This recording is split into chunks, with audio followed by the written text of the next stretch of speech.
Bem-vindos de volta ao Direito a Falar.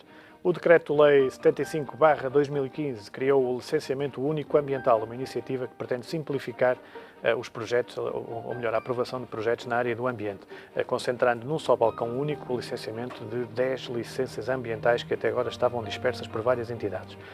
Para nos ajudar a analisar o que mudou com esta iniciativa, é nosso convidado o advogado Tiago Sousa Dalte, docente universitário e sócio da TSA Advogados, a quem desde já agradeço a sua presença neste Direito a Falar. Muito boa noite.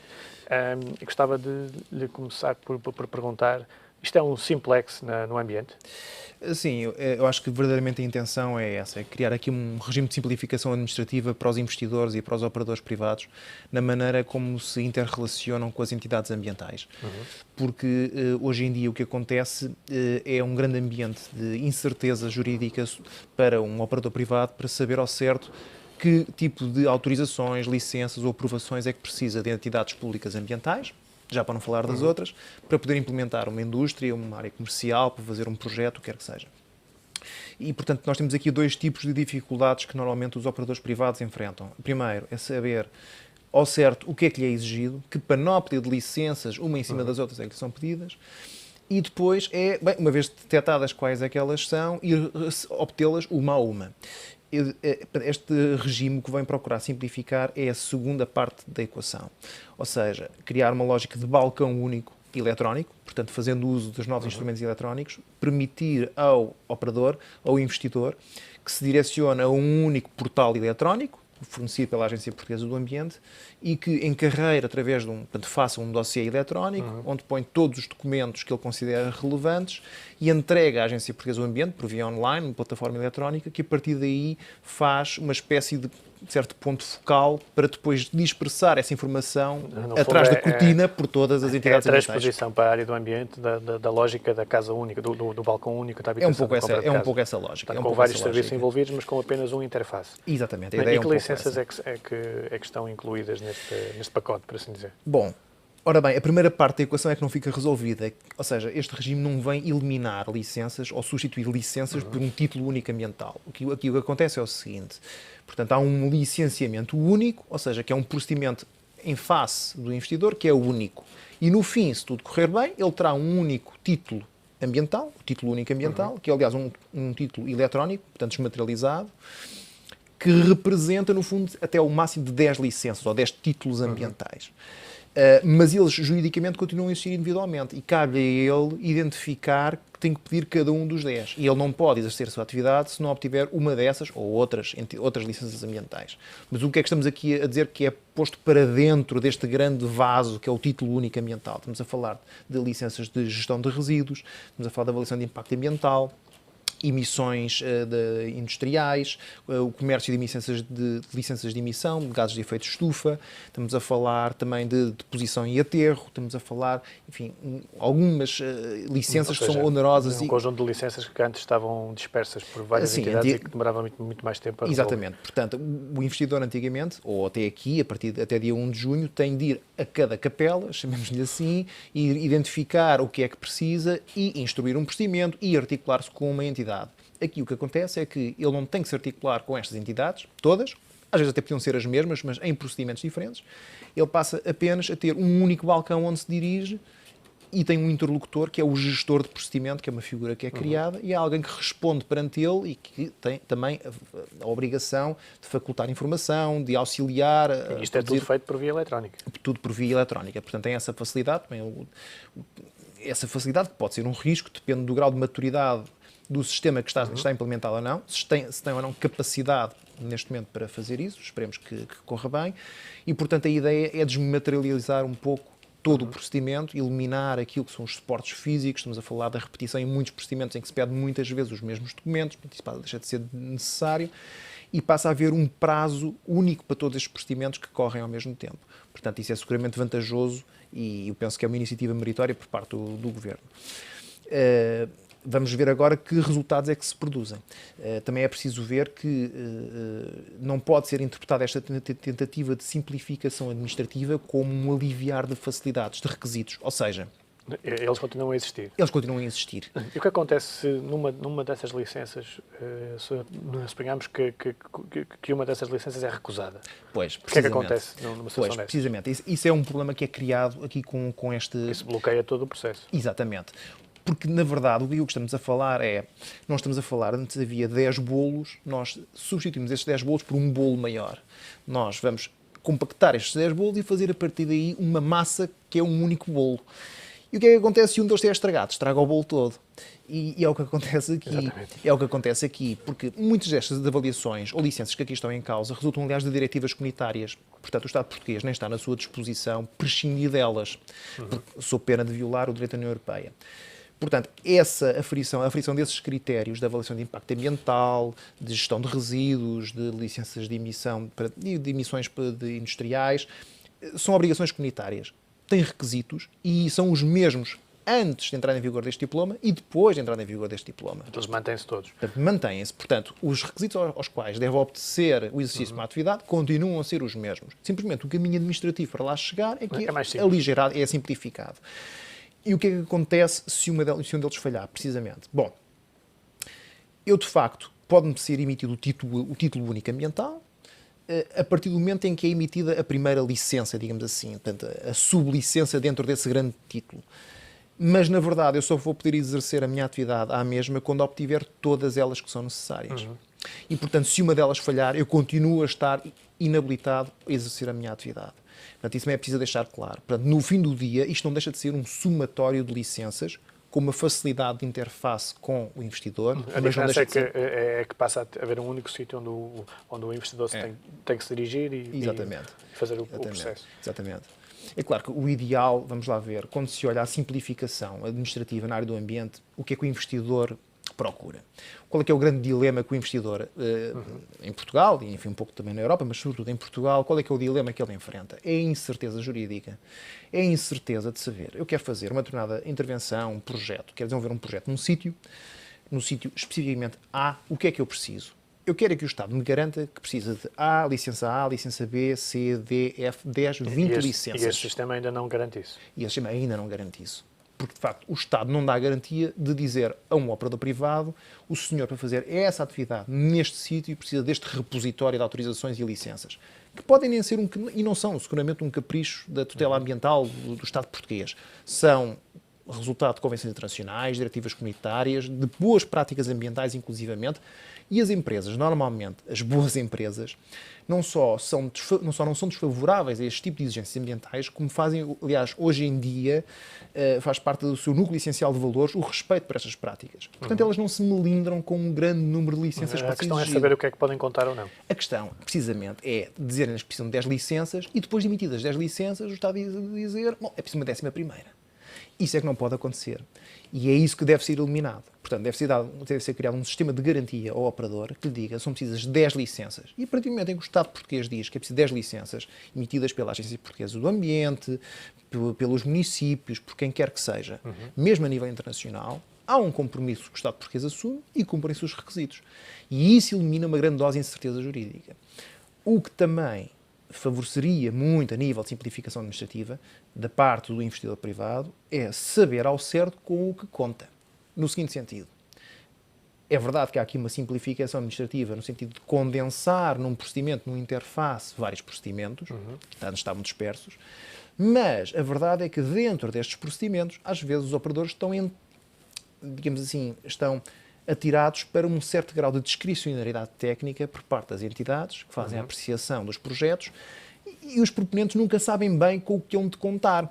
Nomeadamente, um determinado projeto para efeitos de recursos hídricos pode ser muito bom, mas para efeitos de resíduos já não é, e portanto há ali quase que um conflito dentro da própria tutela ambiental.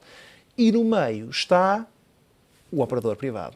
E vai continuar a estar, porque neste caso nós temos o balcão único, que é o front office, que é comum, é um único, mas esse gestor o que vai fazer é depois passar para trás da cortina para cada um dos serviços competentes a tarefa de analisar o devido projeto. E, portanto, esse conflito vai continuar a existir. E o que, aliás, pode ser, eventualmente, aqui um problema que se pode levantar, e é preciso que as entidades ambientais e o Governo esteja atento a isso, é o que é que acontece em caso de conflito dos serviços ou em caso de falta de resposta perante as pretensões do privado. Porque a partir do momento, está tudo muito certo, portanto, deixa de haver 10 procedimentos. É bom, porque eu não tenho que ir a 10 sítios diferentes, sofrer 10 prazos diferentes, mas se existir um conflito entre o município e o Poder Central, por exemplo. Exatamente. Conflitos entre municípios. Há toda uma incerteza à volta disso. Exatamente. Portanto, tudo o que é municipal está excluído aqui fora não está neste âmbito. Mas imaginemos o seguinte, portanto, eu deixo de ter uma cara com quem discuto o problema do ponto de vista dos resíduos, outro da avaliação de impacto ambiental, outro dos recursos hídricos, o que quer que seja. Eu a perder essa lógica de alguém que presta contas, em que há apenas um gestor de procedimento que é responsável por tudo, mas que não é responsável por nada, a partir do momento em que os projetos passem a ser chumbados atrás da cortina, quem é que responde? E, portanto, a quem é que se pede contas? Ou seja, é um problema de accountability. É um problema de accountability. Portanto, usar um termo anglo-saxónico muito em voga. Exatamente. Portanto, esse é um alerta que fica. Esperemos que este sistema saiba não encontrar esse problema. Portanto, que se criem mecanismos de avaliação, de auditoria interna e de tutela dos operadores, sob pena de estar a produzir o efeito contrário que se pretende, que é precisamente facilitar, do ponto de vista burocrático, apenas nesse sentido, do ponto de vista burocrático, mas não do ponto de vista da exigência legal, aquilo que é o investimento privado em Portugal. E há outros fatores a ter em conta, nomeadamente há uma taxa ambiental única também. Pronto, essa é outra questão que se coloca, que é, hoje em dia nós vivemos no reino do autofinanciamento. Os serviços públicos, sobretudo, não só na área do ambiente também, mas sobretudo na área do ambiente, o que acontece é que existe subfinanciamento por via de sucessivos cortes orçamentais. E é necessário encontrar outras formas de financiar o sistema. Exatamente. E os ministérios, setorialmente, vão trocando esse financiamento do Orçamento Geral do Estado por um financiamento direto via de taxas, em que hoje toda e qualquer prestação pública é taxada e, portanto, nós, além dos impostos, e depois ainda pagamos especificamente e concretamente os serviços, as famosas taxinhas. As célebres taxinhas. Exatamente. Na área ambiental existem muitas taxas e taxinhas. Existem verdadeiros impostos ambientais, e que são bons, mas cuja finalidade não é obter receita, é produzir um efeito ambiental, portanto, inibir maus comportamentos ambientais ou fomentar bons comportamentos ambientais. Mas, tirando esses, estamos a falar de taxas administrativas puras e simples. O processo de avaliação de impacto ambiental pagam-se taxas de milhares de euros. E outros também. Portanto, são taxas pura e simplesmente administrativas. Este diploma o que pretende fazer é, paga-se uma taxa única. Mas isso fica mais barato ou mais caro? É o que interessa saber, porque eu estou curioso para saber como é que vai ser o saldo final. Portanto, se nós juntamos as várias peças num único título, se juntarmos também as mesmas taxas, resta a questão de saber se vamos ter direito a um desconto ou não pelas taxas, porque somadas todas estas licenças... Tendo em conta que essas entidades continuam a existir todas e continuam todas a fazer o seu trabalho, provavelmente não. Exatamente. E há o custo de investimento e manutenção do sistema sistema eletrónico que é criado... Que é outra questão que lhe ia colocar, até que ponto é que o sistema foi testado e foi... É uma boa questão. Este sistema não existe. Existem vários sistemas eletrónicos online, já usados pela Administração Ambiental, para avaliação de impacto ambiental e para outros procedimentos. Portanto, já existe algum histórico, digamos assim, de boas práticas de relacionamento por via eletrónica entre a administração e administrados. Mas a esta escala não existe. Eu quero ter a esperança de que o sistema está pronto, testado e vai entrar em vigor no dia 1 sem problemas. Porque a pior coisa que pode acontecer é, na verdade, o sistema não funcionar. Porque isto, na verdade, é um sistema de balcão único eletrónico. E se ele não funcionar, então não existe nada. Já aconteceu com os sítios, também um problema semelhante. Já aconteceu. Portanto, há sistemas, vamos lá ver, os recursos financeiros são cada vez menores, o espaço para desenvolvimento destas soluções é cada vez mais feito num ambiente de restrição orçamental. É cada vez mais difícil utilizar estas novas ferramentas eletrónicas porque são precisos investimentos avultados, não só na instalação, mas como depois na manutenção e no desenvolvimento. A administração pública está cada vez mais carenciada, mais empobrecida de recursos humanos. Tem que recorrer a muitas contratações externas para prestar este tipo de serviços. E o dinheiro para fazer essas contratações externas é cada vez menor. E, portanto, eu tenho curiosidade em saber se existe um sistema eletrónico a postos para dar boa resposta às exigências que o Decreto-Lei cria. E eu espero que sim, porque, na verdade, seria um grande problema se assim não fosse. Porque lá está, isto é um balcão único eletrónico. Se o balcão único eletrónico não funcionar de forma correta, então não vale de nada o que aqui está. E tudo continuará a funcionar como funciona antes, não é? E que feedback é que tem recebido de investidores e de outros players com quem contacta em relação a esta mudança a nível de licenciamentos? É positiva, é positiva. Vamos lá ver. Tudo aquilo que seja simplificar, e este decreto-lei faz isso, é sempre meritório. E como é que Portugal compara com outros países europeus, por exemplo? Bom, há países que estão claramente à nossa frente e que são, digamos assim, mas desde sempre, são um exemplo daquilo que pode haver a nível de boas práticas. Por exemplo, quando se olha para os Países Baixos, para alguns aspectos do Reino Unido, nós vemos que há regras de bom funcionamento da administração pública com recurso a meios eletrónicos que são, de facto, enfim, o ponto do benchmark para onde devemos apontar. E, nesse sentido, estas inovações que aqui vêm são boas e são bem recebidas, e são recebidas com expectativa. É claro que, em alguns aspectos, não são ainda aquilo que, porventura, os investidores pretenderiam e sabem que existe, porventura, já nesses países. Em termos de média, digamos assim, dentro do espaço da União Europeia, eu diria que Portugal não compara mal. O problema é que agilizar os procedimentos ambientais é fundamental para Portugal, porque Portugal sofre de outros problemas de ser periférico e os países do centro da Europa não sentem. Quanto mais simples e previsível for, mais fácil Esses países não têm outros custos de contexto que nós temos. Se nós somamos custos de contexto que outros também têm, então ficamos em desvantagem competitiva. Portanto, nós temos que eliminar estes custos de contexto o máximo que puder. Portanto, ainda que comparemos bem com alguns outros países, nunca é suficiente, portanto, o trabalho que está feito.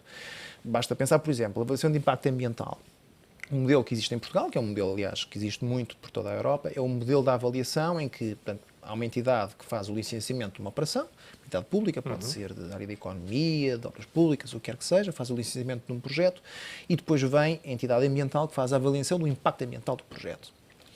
Bom, existem fórmulas de fazer esta avaliação de impacto ambiental sem recorrer à administração ambiental, simplesmente chamada autoavaliação ambiental. A própria entidade de economia, de infraestruturas, do que quer que seja, faz a própria avaliação ambiental do projeto, com recurso a guidelines, portanto, regulamentos, ou, se quiser, um pool de especialistas fornecidos pela administração ambiental, mas é a própria administração que licencia que faz logo e incorpora na sua decisão a componente ambiental. E isto significa, para um investidor privado, saber logo à cabeça que a componente ambiental está acautelada e, portanto, não existe depois, além da sua própria licença, uma barreira ambiental que ele ainda vai ter que transpor. Pois. E, portanto, aqui eu digo que o grande salto qualitativo é como é que se põe as entidades que licenciam estes projetos a fazerem a avaliação de impacto ambiental, em vez de olharem como o ambiente, ou as entidades ambientais, como um adversário, não é, para a execução dos projetos. Portanto, eu me diria que é um percurso que ainda está por fazer, como é evidente. Bom, este decreto-lei é uma boa... Implica mudança de mentalidades também na administração pública. Sim. Isso aconteceu, por exemplo, na avaliação ambiental estratégica, na avaliação ambiental de planos e programas, em que, na verdade, não são as entidades ambientais que fazem a avaliação ambiental desses planos e programas. Cada entidade faz um plano ou um programa, está encarregue dele a própria se autoavaliar de acordo com critérios ambientais. E isso, quando começou, criou um grande choque de mentalidades, mas, enfim, as entidades adaptam-se e acolhem bem. Portanto, não há já muito a lógica que havia até há uns anos atrás, muito enquistada, de que o ambiente era, de facto, um dos mancha-prazeres do investimento. Portanto, isso hoje em dia, felizmente, já se perdeu, mesmo do lado do Estado, um pouco essa lógica. E, sobretudo, dos operadores económicos que interessam... Acha que a crise obrigou uma mudança de mentalidades nesta área? Sim, a crise, vamos lá ver, a crise tornou mais desesperada a necessidade de investimento. E isso pode criar muitas vezes uma pressão adicional para não se ser tão exigente com a componente ambiental ou do desenvolvimento sustentável dos projetos. Mas isso também tem riscos para o ambiente. Mas isso tem riscos para o ambiente. É preciso ter noção de que quando se aligeira as exigências ambientais propriamente ditas, não as burocráticas, mas as exigências ambientais propriamente ditas, há sempre uma fatura que se paga. Porque os problemas ambientais são custos sociais. E, portanto, são custos sociais que mais cedo ou mais tarde alguém tem de pagar. Mas acha que com esta crise correu-se esse risco? Ou seja, facilitou-se em algumas áreas? Não, o que eu acho é que... ambiente? Eu não direi que da parte de entidades públicas houve facilitismo. O que eu acho é que, de facto, a crise produziu um impacto doloroso no setor do ambiente, no sentido em que, de facto, o Ministério do Ambiente, em primeira fase, desapareceu, portanto, foi integrado dentro do Ministério da Agricultura e agora recuperou a sua autonomia. E isso trouxe um custo, uma desvalorização das políticas ambientais. E depois há um contexto geral de restrição orçamental de todos os serviços públicos, em que, naturalmente, os serviços ambientais também sofrem. E, portanto, sem pessoas e sem recursos materiais, é difícil exercer a tutela ambiental. Vamos dar um exemplo, o famoso caso da Legionela. Quer dizer, não basta ter uma lei que diz os filtros ou as chaminés têm que estar limpas e têm que cumprir certas obrigações ambientais. É preciso que alguém inspecione as chaminés. Se não houver quem inspecione, a lei bem pode dizer o que quiser. Isto tem um custo e é preciso assumir esse custo. É claro que nós podemos cada vez mais ir eliminando licenças e dizer, bom, as pessoas autorresponsabilizam-se.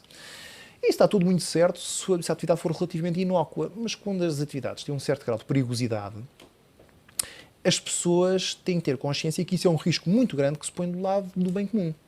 E por vezes é tarde demais, e não adianta de nada dizer que as pessoas são responsáveis depois do mal feito, porque isso é um mal, enfim, depois do mal feito, quer dizer, não há muito que se possa fazer. Há áreas onde o princípio da autorresponsabilização não devia ser aplicado. Não, claro que não. E, aliás, mesmo os operadores económicos enfrentam essa autorresponsabilização com preocupação, porque, num certo sentido, as licenças ambientais servem quase como uma carta de exoneração de responsabilidades. Não é? Se correr mal, aquilo estava licenciado. Eu cumpri tudo aquilo que estava na lei. E, em parte, tem bom rigor, é assim que deve ser, porque, se de facto o Estado estabelece graus de exigência, padrões de funcionamento, a adoção de melhores técnicas disponíveis, e os operadores privados, de facto, cumprem tudo isso, quer dizer, serem responsáveis por aquilo que é absolutamente imprevisível é uma injustiça que inibe a própria atividade económica, porque se uma pessoa for responsável por aquilo que é possível e impossível... Exatamente. Portanto, lá está, mais uma vez, esse é que é um ambiente de incerteza que não pode haver. Portanto, o essencial para o operador económico, mais do que mais 10 dias ou menos 10 dias, mais do que pôr mais 10 papéis ou menos 10 papéis, interessa-lhe saber se existem mais ou menos licenças.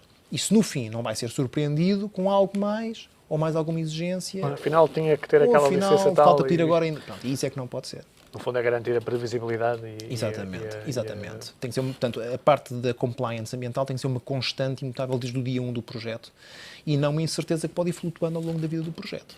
E isso é que é, ou seja, não pode ser uma variável à solta. Esse é que é o desafio Exatamente. nesta área. Exatamente. Muito obrigado por ter vindo aqui ao Direito a Falar. Muito obrigado. Gosto de tê-lo cá. E o Direito a Falar regressa na próxima semana com novos temas e com novos convidados.